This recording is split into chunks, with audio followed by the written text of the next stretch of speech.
الحمد لله رب العالمين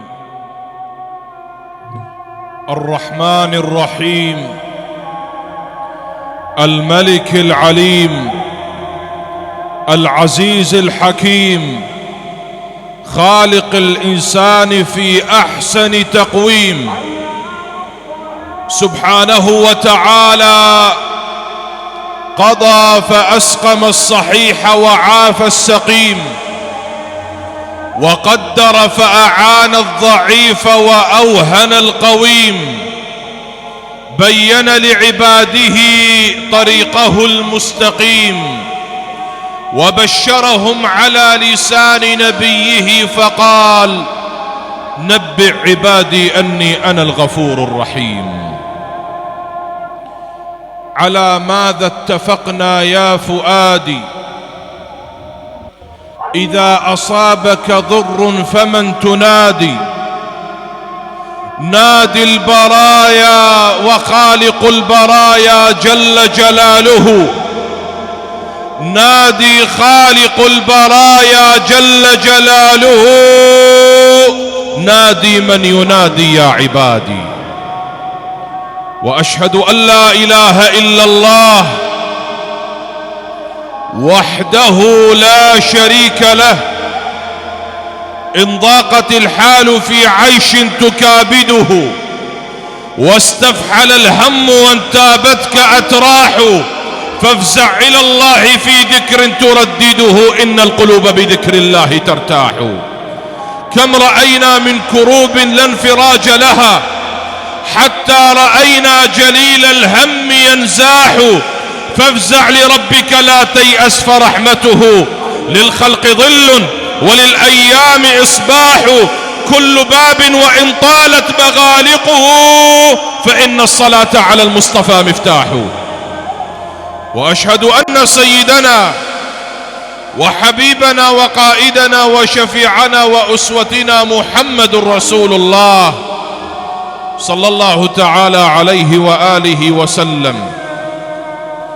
أخي، إن أردت أن تسأل عن رائحة رسول الله فسل العطر وشذاه، وإن أردت أن تسأل عن بهي طلعته فسل الصبح وضحاه، وإن أردت أن تسأل عن تبتله وسكينته فسل الليل ودجاه، وإن أردت أن تسأل عن شموخه وعصمته فسل النخل ونواه، وإن أردت أن تسأل عن عنايتي ورعايتي فسل ذراع الشاه، وإن أردت أن تسأل عنه الأرض قالت ما وطئني أحد مثلما وطئتني قدماه، ولو سألت عنه السماء لقالت ما استمع ندائي أحد كما استمعت إلي أذناه، ولو سألت عنه الله لخاطبك لسان الأحادية ممزوجا بالحقيقة المحمدية قائلا كفاه وكفاه وكفاه أن من صلى عليه صلى عليه الله. اللهم صل على المختار ما طلعت شمس النهار وما قد شعشع القمر، ثم الرضا عن أبي بكر خليفته من قام من بعده للدين ينتصر، وأبي حفص الفاروق صاحبه من قوله الفصل في أحكامه عمر، وعثمان ذو النورين من كملت له المحاسن في الدارين والظفر، وعلي مع ابنيه وأمهما أهل العباء كما قد جاءنا الخبر، سعد سعيد وطلحة وأبو عبيد وزبير وابن عوف سادة غرر، والحمزة وكذا العباس سيدنا ونجله الحبر من زالت به الغير، والآل والأصحاب والأتباع قاطبة ما جن الليل الدياجي أو بدا السحر. يا ربي وارضى عن صحابة رسولك الكريم الذي قلت فيهم والسابقون الأولون من المهاجرين والأنصار والذين اتبعوهم بإحسان رضي الله عنهم ورضوا عنه، وأعد لهم جنات تجري تحتها الأنهار خالدين فيها، ذلك الفوز العظيم. أما بعد، أحبتي في الله، كلما أراد هذا البلد أن ينهض من جراحه ومن طائفيته ومن انكساره ومن مرضه، كلما أراد أن ينهض تترى على رأسه الفتن فتقعده، فلا يريدون لهذا البلد أن يستقيم، ولا يريدون لهذا البلد أن يتماسك، ولا يريدون لهذا البلد أن يلتئم. أيها الإخوة الأفاضل، كل فترة وأخرى يخرج من أولئك الذين يسيرون في دكاكين الدم،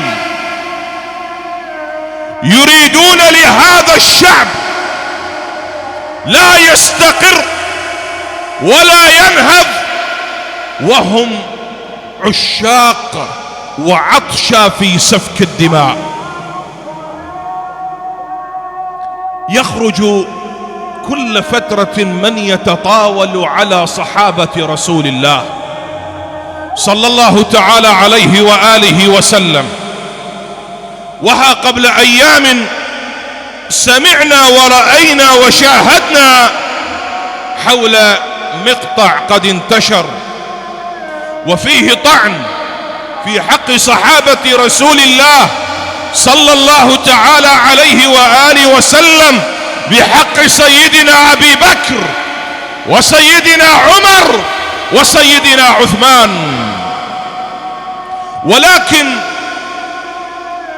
اسمعوا وليسمع كل مدعي وكل محب لسيدنا وإمامنا علي ابن أبي طالب فارس المشارق والمغارب، حينما وصف الفتنة ماذا قال عن الفتنة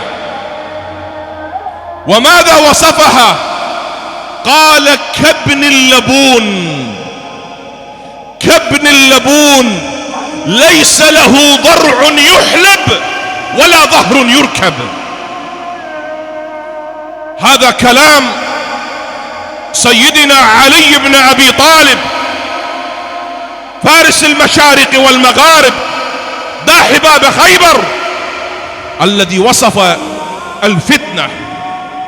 فالذي يريد لهذا البلد، وبعدما أن رأينا وشاهدنا وجربنا والناس اليوم أيقنت وتفهمت أن هذا الأمر مراد لهذا البلد الشر والمكر والغدر، يريدون لهذا الشعب عدم الاستقرار وعدم الالتئام وعدم الاتزان، يريدون من هذا الشعب أن يعيشوا في فوضى وعدم الاستقرار. ونحن نقول الذي يقرأ في التاريخ المزيف،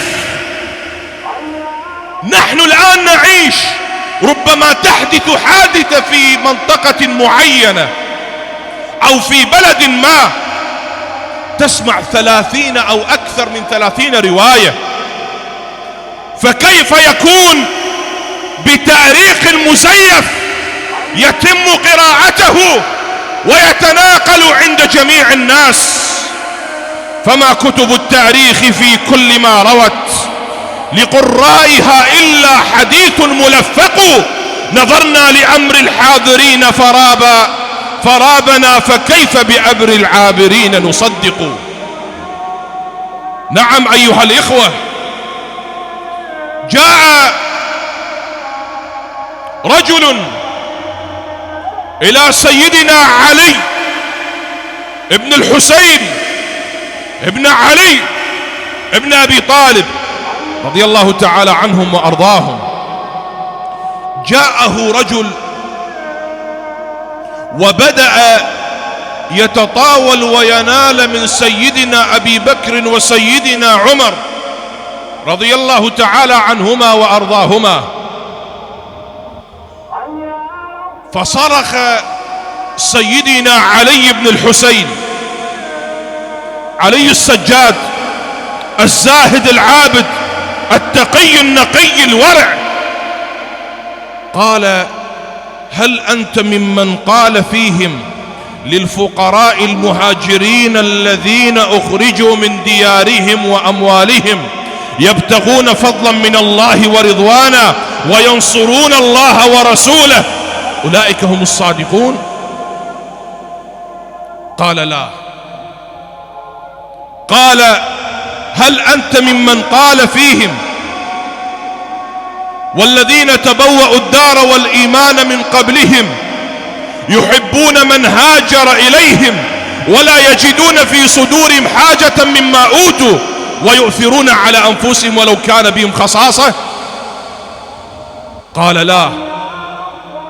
قال: وأنا أشهد بأنك لست من الذين قال الله فيهم والذين جاءوا من بعدهم يقولون ربنا اغفر لنا ولإخواننا الذين سبقونا بالإيمان ولا تجعل في قلوبنا غلا للذين آمنوا. نعم أيها الإخوة، انظروا إلى قول الباري عز وجل: والسابقون الأولون من المهاجرين والأنصار والذين اتبعوهم، ضع 20 خطا تحت قول الله عز وجل: والذين اتبعوهم بإحسان ايش؟ رضي الله عنهم ورضوا عنه. فإذا كان التاريخ مزيف فإني أخاطبك بكلام الباري عز وجل أوضح من وضوح النهار وأشرق وأنور من نور الشمس. رضي الله عنهم ورضوا عنه وأعد لهم جنات، في كل الآيات تقرأ جنات تجري من تحتها الأنهار، ولكن انظر إلى قول ربك جل وعلا يريد أن يلفت انتباهك: جنات تجري تحتها الأنهار، لفضل وعظمة ومقام الصحابة رضوان الله تعالى عليهم. ولهذا أقول من هذا المكان المبارك، أقول للذي يوجد في داخله ذرة ضمير ومسكة من الوفاء: أتعيش على أرض العراق وهم قد فتحوا العراق؟ أكثر من 8,000 من الصحابة دماؤهم روت أرض العراق. من فتح العراق ومن فتح الشام ومن فتح أذربيجان ومن فتح القوقاز ومن فتح فارس ومن فتح الدنيا بأكملها؟ أولئك آبائي فجئني بمثلهم إذا جمعتنا يا جرير المجامع، بلاد أعزتها سيوف محمد فما لها ألا تعز محمدا. نعم، من هذا المكان ومن هذا المنبر أقولها وبكل صراحة بلا مجاملات ولا مداهنات ولا ميوع ولا خضوع ولا خنوع. من هذا المكان من باب الإنصاف والله سبحانه وتعالى ذكر في القرآن قال كونوا قوامين بالقسط شهداء ولو على أنفسكم أو الوالدين والأقربين. من باب الإنصاف أسجل عظيم الشكر والامتنان إلى إخواننا من الشيعة الأصلاء الذين يترضون على صحابة رسول الله، الذين يعرفون قدر صحابة رسول الله، الذين ردوا واستنكروا وقاموا وحركوا دعوات في القضاء على كل مدع، الذين يعرفون مقامات صحابة رسول الله. لسان حالهم يقول سل الصحابة عن بدر وإخوتها، سل الذين على أضلاعهم زحفوا الثاني اثنين، تكريما له أقفوا، تعظيمه شرف ما بعده شرف، يزلزل الأرض إن خطب ألم به، ويبذل الروح إن ديست له طرف، ويشهد الغار والخيط الذي نسجت من العناكب سترا ليس ينكشف، هو العتيق الذي لا النار تلمسه ولا توجف يوما قلبه الوجف، كل الصحابة آخوه وأولهم ذاك الذي شرفت في قبره النجف. نعم، هناك البعض لم يرضى، بل البعض عنده إيمان وعنده عقيدة ويؤمن بصحابة رسول الله، فهذا أسجله من باب الإنصاف. لأن أيها الإخوة بلدنا الآن لا يتحمل، الشعب كله ذاق الويلات والمرات، فدعونا اليوم نريد أن نعيش بسلام وأمان واطمئنان واستقرار، فالذي يريد لهذا الشعب يجعله يعيش في فوضى ويمزق المجتمع ويشتت الشمل، هذا مدفوع له، وهذا مرتزق، وهذا مسير، وهذا تأتيه مكاسب. فلا أحد حينما يخرج يصرح بهذا الكلام إلا وله أجندات وله من يدفعه في ظهره. ولكن اعلموا أيها الإخوة الأفاضل، هذا البلد مر بكوارث ومر بمصائب ومر بويلات، فاليوم كل بيت في هذه الدولة تجد إما فيها يتيم وإما ثكلى وإما أرملة. فلقد رأيتم وسمعتم وذقتم وما أنتم عنها بالحديث المرجم. نعم، ولهذا رسالة إلى من بيدهم زمام الأمور، وأقولها وبكل صراحة، حينما اليوم يتكلم عن زيد وعمر ولا أريد أن أسمي، هنا يتم محاربته ومطاردته وتهجيره، وتصل المرحلة إلى التعنيف وربما إلى القتل. لماذا هناك لم يشرع قانون؟ لماذا لم يطبق قانون عدم التعدي والتجاوز على الرموز الدينية بصورة عامة، لا تخصيص ولا تحديد؟ نحن نريد أيها الإخوة الأفاضل، أيها الشعب العراقي، نريد أن نعيش بسلام، أمن وأمان واستقرار.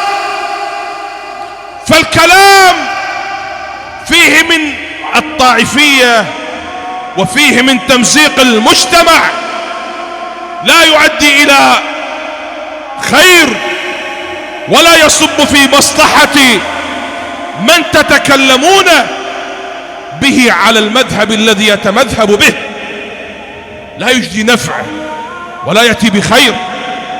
فهذا الأمر يمزق ويفرق المجتمع. هؤلاء الهند، دولة الهند مئات بل آلاف عندهم الديانات يعبدون ما يعبدون من الحيوانات جلكم الله ومن الأوثان إلى آخر ذلك، لكن شعب متماسك.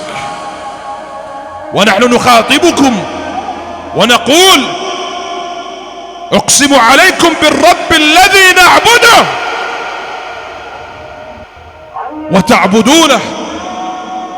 نريد أن نزرع ونبث في مجتمعنا بروح السلام، بالاطمئنان، بالخروج من الخلاف. كما يقول الأصوليون الخروج من الخلاف مستحب، فتجمعنا الأصوليات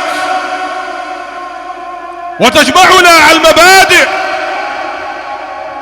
ويجمعنا الإسلام. الله ربنا، محمد نبينا، الكعبة قبلتنا. هذه الأصول تجمعنا.